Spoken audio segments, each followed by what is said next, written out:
வணக்கம் மக்களை, சற்று முன் கிடைத்த தகவல் ஒன்றை பார்க்க போகிறோம். இந்த ஒரே தேர்தலின் முடிவுகளுக்கு பின் அதிமுக கட்சியில் அனைவரும் ஒன்று சேருவார்கள். திடீர் தகவல். இந்த ஒரு தகவலை பற்றி தான் நாம் பார்க்க போகிறோம். தகவலை பார்ப்பதற்கு முன்னதாக நீங்கள் நம்மளுடைய சேனலுக்கு புதிய பார்வையாளர்களாக இருந்தீர்கள் என்றால் மறக்காமல் நம்மளுடைய சேனலை சப்ஸ்கிரைப் செய்து வைத்துக் கொள்ளுங்கள் மக்களே. தற்பொழுது புரட்சி தலைவர் எம்ஜிஆர் அவர்கள் இந்த ஒரு இயக்கத்தை உருவாக்கி பெரும் விதத்தில் மக்களுக்கான ஒரு கட்சியாக திகழ்த்தியவர் எம்ஜிஆர் அவர்கள்.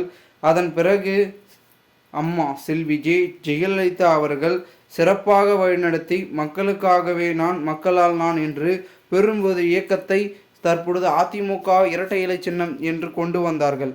ஆனால் அதன் பிறகு தற்சமயம் வரைக்கும் இருக்கக்கூடிய அடுத்தடுத்து சசிகலா, எடப்பாடி, ஓபிஎஸ், டிடிவி இவர்களெல்லாம் ஒன்று சேர்ந்து தலைமைக்காக அப்படி இப்படி என்று மோதல்களாக்கி தற்பொழுது அதிமுக என்ன நிலையில் இருந்து கொண்டிருக்கிறது என்று பார்த்தால் பெரும் ஒரு சிக்கலிலும் பின்னணிவும் இருந்து கொண்டிருக்கிறது.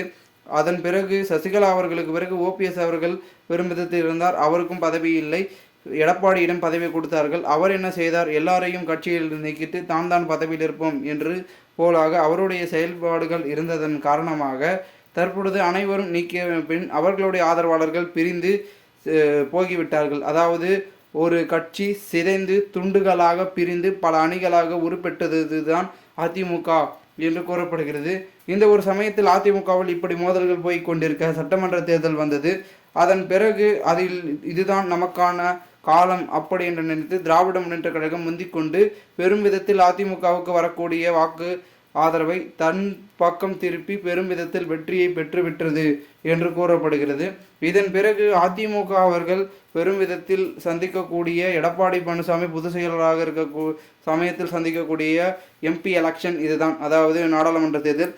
இதில் எந்த அளவுக்கு அதிமுக வெற்றி அடைகிறதா தோல்வி அடைகிறதா, அவர்களுடைய சதவீதம் எங்கு இருக்கிறது என்பதனை பார்க்க வேண்டும். அதன் பிறகு பெரும் விதத்தில் தேர்தல் முடிவுக்கு பிறகு அனைவரும் ஒன்றிணைவார்கள். ஒன்றிணைக்கும் வேளையில் நான் இறங்கியிருக்கிறேன், அனைவரும் ஒன்று சேர்ந்து விடுவார்கள் என்று ஒரு பக்கம் சசிகலா அவர்கள் சொல்லிக் கொண்டிருக்கும் சூழலில் அனைவரும் ஒன்றிணைத்து இருந்தார் கண்டிப்பாக பலவிதமான மாற்றங்கள் என்பது நடைபெறுவதற்கான வாய்ப்புகளும் அதற்கான சாத்தியக்கூறுகளும் மிகவும் அதிகமாகவே இருந்து கொண்டிருக்கிறது என்றும் கூறப்படுகிறது.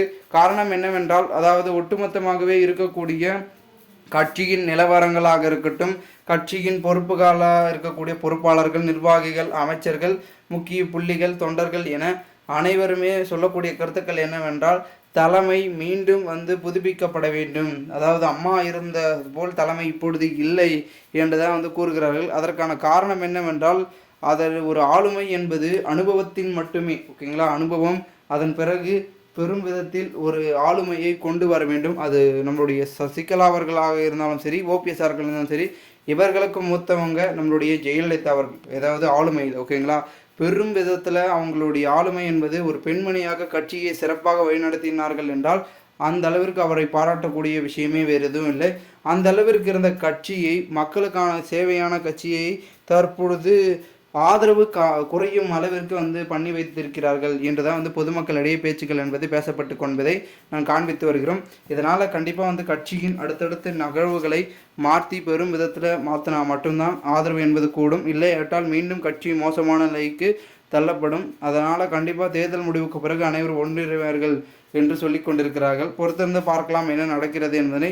மேலும் இதுபோன்று நீங்கள் அரசியல் சார்ந்த நிகழ்வுகளாம் தினசரி தெரிந்து கொள்ள நம்மளுடைய சேனலை சப்ஸ்கிரைப் செய்து வைத்துக் கொள்ளுங்கள். கூட இருக்க பெல் ஐகான் ஆல்ல செட் பண்ணிங்க. அப்போ தான் நம்ம போடுற வீடியோ உங்களுக்கு நோட்டிஃபிகேஷன் வரும். நன்றி, வணக்கம்.